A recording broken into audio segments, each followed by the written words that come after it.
And we're here for another edition of The Best Thing on the Menu, this time with a brand new restaurant that just opened down on the riverfront called Ciro Food and Drink. And we're joined today by the owner of this restaurant, which is inside of a wine store, Veritas. Yep. And this is Venu Gadamini. Gadamini, right? Yep. Welcome. As long as you get it close, then we're good. Venu Gadamini. Gadamini. Yep. Good, good. Okay, well, thank you and welcome, and thank you for bringing us food. Absolutely. So tell us about Ciro. Ciro is a restaurant that we opened up last week. It was our first week. It's been planned for the last almost 2-3 years.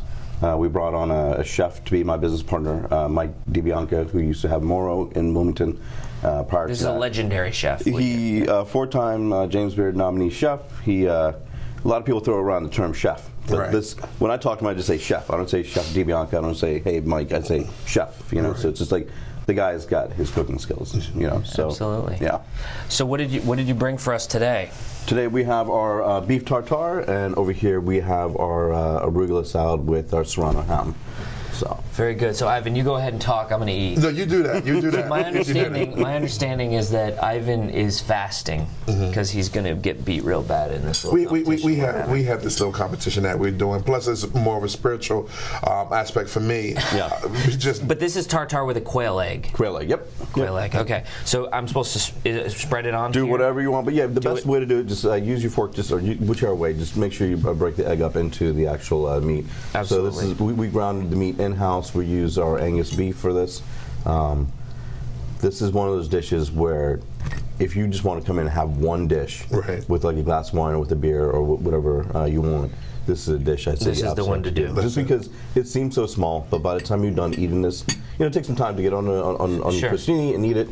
You can actually fill up just by this one dish alone. And I think on our menu we have this for $14, so it's, you know. That's a really good tartare. Yeah, really good. That is excellent. So you've been there for 10 years, and we were just saying, like, you know, it's been amazing, fast, and you are he's known for wine.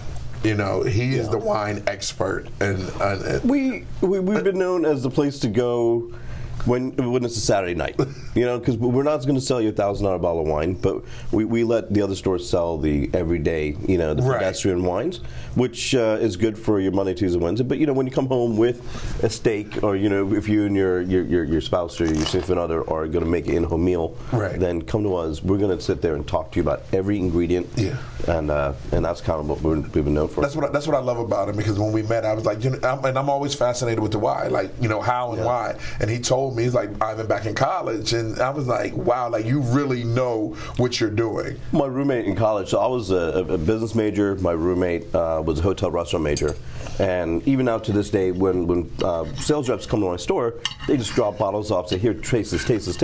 Right. And back in college, you know, when you're an intern, so we went to Drexel, so he would intern at some fancy restaurant, and typically at the end of the night, there's just bottles left over. Right. And typically the owners were like, here, take this bottle home. Right. And while all the other people in college are drinking just college beer, we're sitting there drinking $100, $200 bottles of wine. Right. And that's how the shop even came to fruition. Because after college, I was working for a company, doing something I absolutely didn't want to do. But it made my father really happy because it was a pharmaceutical company, and my dad's a scientist and all that kind of stuff. So I just couldn't work in that business anymore. I just said, this is not for me. I feel like I'm slowly dying here. Quit my job, decided to open a restaurant. I was 20-something years old, young 20-something, and everyone was like, dude, you're too young to, I'll just give you $1 million to open a restaurant. So that actually led me on a whole path.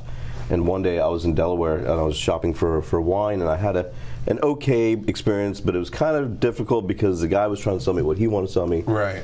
And someone in my family said, hey, you should look at the riverfront and, you know, try to open a restaurant or do something down here. And I came down. This was probably in 2006, 2007. The riverfront was barely there. Like my building wasn't even there. I think they had stakes in the ground, and we eventually. I said, back in the day when I was trying to open the restaurant, I knew a lot about food in general, but I didn't know too much about wine. So this is going back to 2003.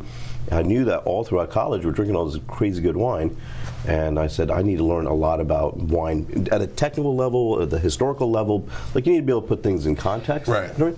So all that kind of came together, and I was in Delaware and I had a bad wine experience shopping, and I said, I'm going to open up a wine store down here. I know the basics, right? You know, and how does having a wine store on the riverfront, like, how's that work? How's it going? We've been there for 10 years. You know, I just met you today, but Ivan, like you've been there for a while. Like the riverfront back then. By the way, I'm going to try the arugula. Oh, absolutely! Jump right in. This is arugula with prosciutto. Yeah, just and some figs.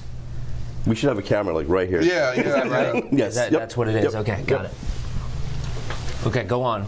Wine. No, so when we opened up in 2009, That's it was absolutely like a desert down there. It was. I think it was the third store, right? The third business down there. We on our block, we were the first store, and then shortly thereafter, Curry, the salon next door, opened up, and then the Akuma opened up a sushi restaurant. Unfortunately, they didn't make it, but they still have a great location in Westchester. But eventually, you know, more and more businesses started coming down there. And if you look at where the riverfront was 10 years ago to where it is now, it is barely recognizable. You know, we have 2 new hotels coming up. There's a new bridge about to be there. We have the Westin, we have the movie theater, we have the trampoline center, we have the golf place, we have a beer garden, we have ice skating rinks. All this stuff happened. And now we got Ciro. Now we have Ciro. Yep, absolutely. I just love watching you grow, and going in from just one place, but not just a place that I'm going to show you what I want to sell you, but let me give you an experience about wine, and that's why a lot of people, you know, they go to his. So Ciro has only 28 seats. So you better get there quick before Zach eat all the food. That's the thing, and also they've got really good beef tartare. Really good beef tartare. And if you haven't had beef tartare, this is the first one you should try. You do know you're supposed to stop before you bite, when you bite your finger, right? Make sure you like, comment, and subscribe. And if you have any positive stories that Zach and myself need to talk about, be sure to submit it at stories.wilmington.love.